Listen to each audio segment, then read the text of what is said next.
Hey guys, tonight we slip quietly into a cold, mud-flecked village where your feet are already numb and the air stinks of damp straw and wood smoke.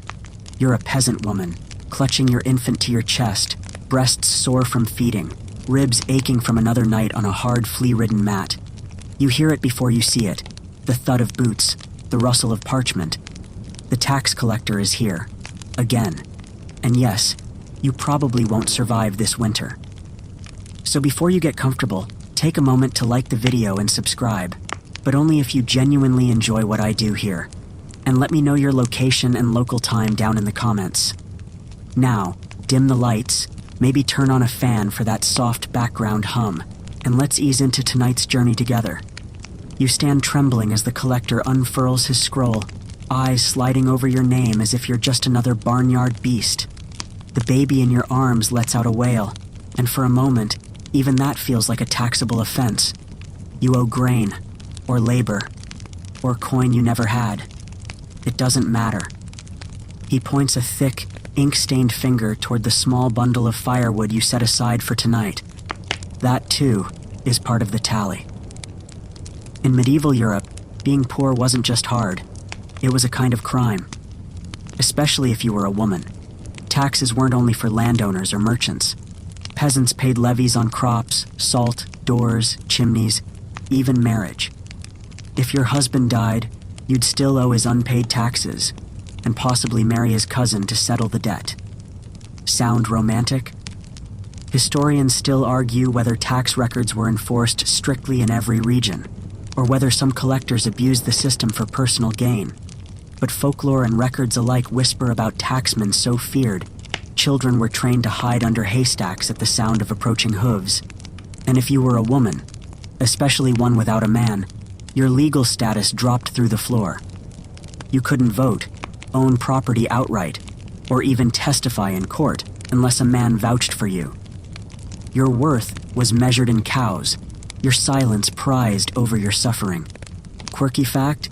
In some parts of Europe, women could pay certain taxes with thread. That's right, spinning wool and flax wasn't just housework. It was a tax-deductible service. But if your hands were injured, or your wheel broke, too bad. The crown didn't take excuses, only stitches, and yet somehow you endure. You nod, hand over your last loaf of bread, and hope your children sleep through the night. You watch the taxman vanish into the fog like a reaper, with a scroll instead of a scythe, and that silent scream in your throat? You swallow it again, just like every other woman on your muddy little street. You wake to the sound of coughing, wet, rattling deep in the chest. Your neighbor again. Maybe her son, maybe her. It hardly matters anymore. Illness comes with the frost and doesn't care if your roof leaks or your stew is just hot water and wishful thinking. You pull your shawl tighter and glance at your child, still breathing. For now. Being a woman in medieval Europe wasn't just about hard work. It was survival roulette. If childbirth didn't kill you, infection might. And if not infection, starvation. And if you somehow avoided all three, well, you'd still face every day without painkillers, antibiotics, or even the faintest whiff of medical privacy. Historians still argue whether medieval medicine helped or harmed more often than not. Midwives were experts of a kind, yes, but their tools were rudimentary and often blamed if something went wrong. Herbs were crushed, prayers whispered, amulets tied around bellies. And if the baby came breech or didn't cry, guess who got blamed? Not fate, not God. You. Take a moment to picture it. You, in labor, hunched over a straw-stuffed cot, surrounded by women whispering charms and boiling rags. A priest mutters Latin outside the room, and if you scream too loud, they say it invites demons, so you bite your tongue, literally, and pray the baby doesn't come at midnight. Superstition says those born between bell chimes don't live long. Quirky fact? Some women in rural parts of France wore frog skins tied to their thighs during labor, believing it would ease the pain. Whether it worked or not is, let's just say, inconclusive. And should you survive, there's no rest. Breastfeeding isn't optional. It's the only way your baby eats. Wet nurses exist, sure, but not for women like you. Your husband might expect you back in the field by week 2. And heaven help you if you show signs of postpartum depression. That wasn't a diagnosis back then. It was a sign of possession, or laziness, or both. Still, somehow, you do it. You feed your baby. You scrape lard from an old pot to soothe your cracked hands. You even find a moment to laugh, quietly, when the neighbor girl slips and falls into a cabbage patch. You remember being her age, barefoot, curious, not yet burdened by the weight of everyone else's survival. Your back aches, your stomach grumbles, and you haven't seen your reflection in weeks. But your baby's eyes find yours. They blink. They trust. So you keep going. You carry the bucket with both hands, arms aching, water sloshing over the rim and soaking the hem of your skirt. It's freezing, of course. Every morning is. The path from the well is a maze of slush, dung, and discarded straw. One slip, and your day's already worse. Welcome to the daily grind of medieval womanhood, where even your chores could kill you. And no, that's not dramatic. Waterborne diseases were rampant, and just fetching water meant exposure to bacteria no one even knew existed. Historians still argue whether the communal well was more useful or dangerous. But it's not just the water, it's the expectations. You're expected to be invisible and indispensable all at once. Spin wool, churn butter, nurse babies, pluck chickens, pray on time, smile at the Lord, and don't ever speak unless spoken to. That's the nice version. If you're a servant or serf, you might have to do all that and still get punished for breathing too loud. One mainstream fact: in many regions of Europe, women were legally considered property. First their fathers, then their husbands. If your husband beat you, that was discipline. If he died, congratulations, you now belong to his brother, unless you somehow scrape together a dowry's worth of goats and lace to avoid remarriage. There's this fringe tidbit that's hard to confirm but too bizarre to ignore. In one region of 14th century Bohemia, a woman could ward off accusations of laziness by plucking 3 rooster feathers, rubbing them in ash, and burning them at sunrise. Magic? Desperation? Probably both.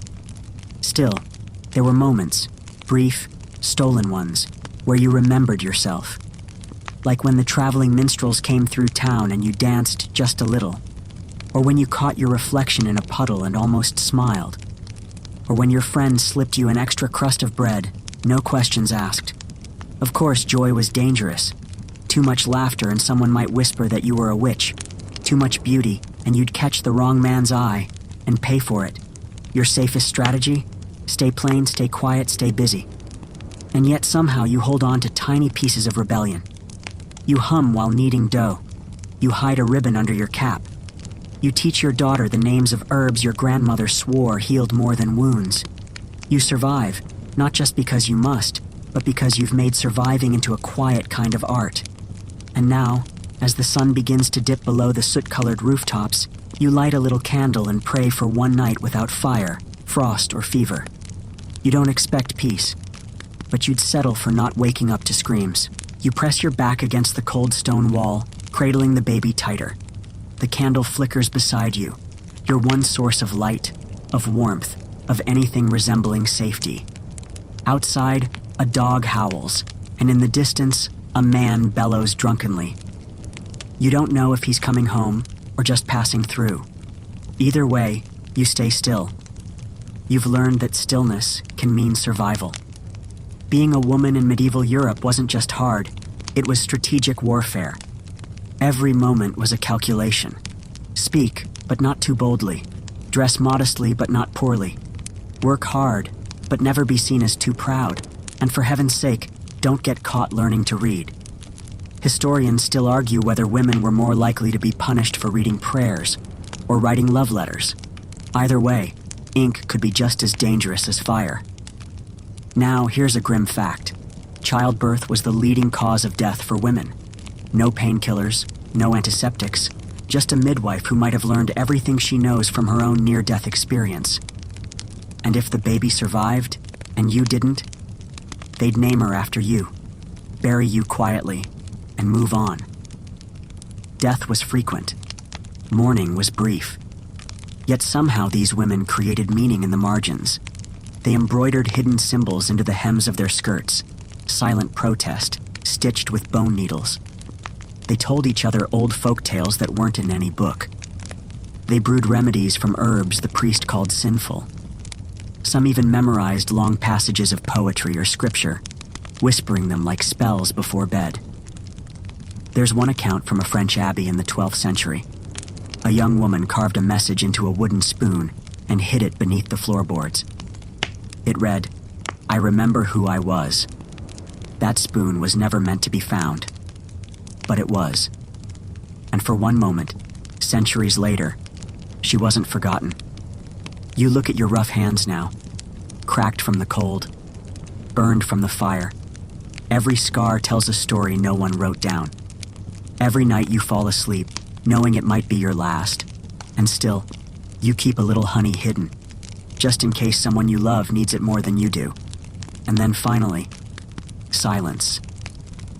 The baby's asleep. The fire is down to embers. You close your eyes, listening to your own breath, and somehow, beneath the layers of pain and dirt and duty, there's pride.